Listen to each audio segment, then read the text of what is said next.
Not every question deserves an answer, because some questions aren't meant to uncover truth. They're meant to bury it. You know that feeling, don't you? That chill in your stomach when someone asks you something that sounds simple, but it lands wrong. It doesn't feel like curiosity. It feels like a trap, like they're pulling at the threads of your mind, trying to twist you into doubt. Liars don't just lie with statements. They lie with questions. Twisted, loaded, manipulative questions. Questions designed to shift the ground under your feet until you're not standing on truth anymore. You're standing on their story. And if you're not prepared, you'll fall into it. You'll start defending yourself, doubting yourself, apologizing for things you never did. But here's where Stoicism steps in. The Stoics trained their minds to cut through manipulation like a blade. Marcus Aurelius reminded himself daily, if it is not true, do not say it. If it is not just, do not do it. Seneca warned us, we suffer more in imagination than in reality. And Epictetus taught the golden rule of strength. No man is free who is not master of himself. What does that mean for you? It means you can't afford to be a pawn in someone else's psychological chess game. You have to recognize the questions liars use to control you and shut them down with unshakable calm. So let's tear off the mask. Here are 10 questions liars ask. Don't trust them. 1. Why are you being so sensitive? This is one of the liar's favorite weapons. On the surface, it looks like a harmless question, but it isn't curiosity. It's an accusation in disguise. When a liar asks you this, what they're really saying is, I want to cross your boundaries, and I need you to feel ashamed for noticing. Think about it. They did something wrong, something that triggered your instincts, something that made your gut tighten. And instead of answering for their behavior, they flip it back on you. Suddenly, you're the problem. You're too emotional. You're too weak. You're overreacting. That's the trick. They want you to start doubting your own senses. And once you doubt yourself, they don't need to convince you of anything. You'll convince yourself. Seneca said, we suffer more in imagination than in reality. That's exactly what this question weaponizes. Your imagination. It makes you suffer by planting the thought. Maybe I'm wrong. Maybe I'm crazy. Maybe I am too sensitive. But here's the truth. Sensitivity is not weakness. Sensitivity is awareness. It's the alarm system of your soul. It's the part of you that notices cracks in the wall before the whole structure collapses. That's why liars hate sensitivity, because awareness is their enemy. Awareness sees the red flags before anyone else does. Marcus Aurelius once wrote, if someone can show me my mistake, I will gladly change, for it is the truth I seek. Now think carefully. When someone says, why are you being so sensitive? Are they helping you find truth, or are they trying to bury it? Are they making you grow, or are they making you shrink? Here's the Stoic response. Don't defend. Don't explain. Stay calm, hold your ground, and say, I'm not being sensitive. I'm being observant. Are you uncomfortable with that? Watch what happens. The liar's mask slips, because they weren't expecting clarity. They were expecting confusion. And here's where your Stoic training protects you. The liar wants you reactive. Stoicism teaches you to stay still, to be unmoved, to not give your power away. Remember, a liar survives by making you question your reality. A Stoic survives by mastering his reality. So the next time someone tries to shame you with this question, don't collapse. Stand taller. Because your awareness isn't a flaw. It's the very thing that keeps you free. 2, you trust me, right? This one sounds innocent, even sweet. But make no mistake, this is a trap. Trust is not something you demand. It's something you earn. Yet the liar skips the hard work and jumps straight to the demand. You trust me, right? What are they really saying? They're saying, I need you to stop thinking. I need you to silence your instincts. I need you to hand me the keys to your judgment without question. Notice how it works. If you say yes, you just tied yourself to blind loyalty. If you hesitate, they'll guilt you for it. Wow, so you don't trust me? Either way, they win unless you see the game. Epictetus warned us. It is impossible for a man to learn what he thinks he already knows. That's exactly what this question tries to kill. your curiosity, your critical thinking, your instinct to dig deeper. Liars don't want your questions because questions destroy their illusion. They want you blind, obedient, unquestioning. Here's the Stoic response. When someone demands trust instead of demonstrating truth, detach. Breathe. Don't rush to answer. Look them straight in the eye and calmly say, "Trust is earned through consistency. Are you asking me to ignore my judgment?" You've just flipped the spotlight back on them. Now they're the one on trial. And watch what happens. They'll either change the subject, get defensive, or lash out. Why? Because they weren't asking for trust. They were demanding surrender. A trustworthy person never needs to ask, "You trust me, right?" Their actions already prove it. Only liars ask this question. So remember the Stoic principle of apatheia, calm detachment. Don't let your emotions rush you into blind faith. Trust is not a word. It's a pattern. And if someone insists you give it without proof, you've already seen the first crack. 3. Are you accusing me of something? The liar's classic defense move. This is not a real question. It's a shield, a deflection. Here's how it works. You notice something off. You ask the question. You dig for clarity. And instead of answering, they throw this bomb at you. Are you accusing me of something? Now the spotlight shifts. Suddenly you're on the defensive. Suddenly you look like the aggressor. You feel guilty for even thinking. You start backpedaling, apologizing, clarifying. And just like that, the liar escapes accountability. This is psychological warfare. They're reframing your curiosity as hostility. They want you flustered. They want you panicked. They want you to drop the subject entirely. But here's where Stoicism gives you the upper hand. The Stoics taught that silence can be strength. But silence doesn't mean surrender. It means control. It means choosing your battles with precision. So when a liar asks, "Are you accusing me of something?" don't rush to answer yes or no. Hold your ground. Maintain eye contact. Let the silence stretch. Then calmly say, "Should I be?" Watch their reaction. 9 times out of 10, they'll stumble because they were expecting panic, not composure. They were expecting you to fold, not to strike back with calm precision. Marcus Aurelius wrote, "If it is not right, do not do it. If it is not true, do not say it." Now think about it. If someone has nothing to hide, why would your curiosity trigger this level of defensiveness? Why would an innocent question provoke such hostility? The answer is simple, because liars can't handle scrutiny. They need you quiet, compliant, distracted. They need you defending yourself, so they don't have to. Your Stoic weapon here is stillness, not outrage, not panic, stillness. Because nothing unnerves a liar more than the man who doesn't flinch. So next time someone flips the script with, "Are you accusing me of something?" don't take the bait. Don't play defense. Stand calm, because the one who panics first always reveals the truth. For, would I ever lie to you? This one is poison wrapped in velvet. It's not a genuine question. It's theater, a performance meant to shame you for even doubting. Listen carefully. No honest man ever needs to ask this. Truth speaks for itself.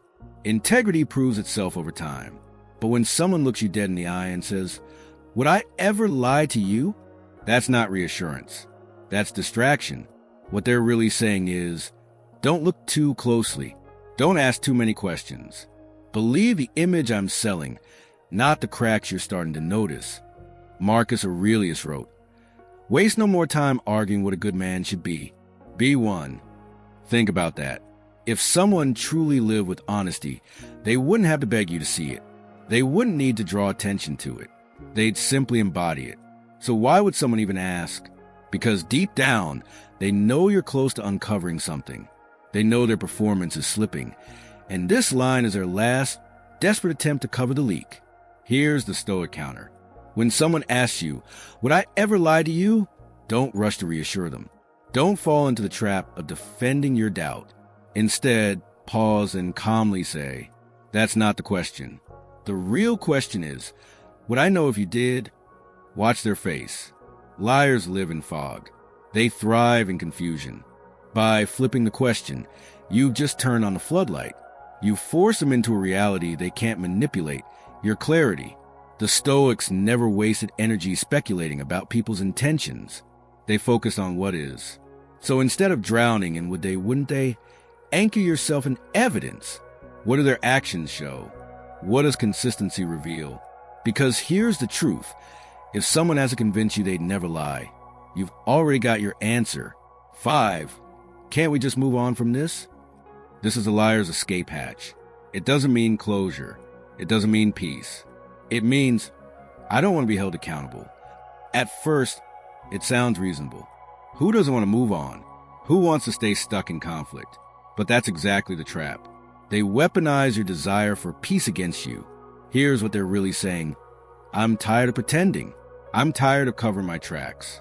I need you to give up before you see too much. This question isn't about healing. It's about exhaustion. They want you worn down, so tired of fighting that you surrender not because you found truth, but because you ran out of strength. Marcus Aurelius wrote, "If it is not right, do not do it. If it is not true, do not say it." Liars hate that kind of clarity, because clarity demands that wrongs are addressed, not swept under the rug. To a Stoic, moving on without truth isn't peace. It's rot. It's corruption. It's decay that eats at the soul. Here's the Stoic response. When someone throws this line at you, don't be rushed. Breathe, then say calmly, I'll move on when I understand what happened. Not before. This isn't aggression. It's certainty. And certainty terrifies liars, because they can't wear you down. They can't make you drop the thread. They can't trick you into calling surrender forgiveness. Remember, truth has no deadline. If it takes a day, a month, or a year, so be it. Real peace can't be rushed. The Stoics understood that endurance is strength. Seneca said, "A gem cannot be polished without friction, nor a man perfected without trials." So don't let the liars' plea for moving on fool you. What they want is comfort without accountability. What you demand is truth without compromise.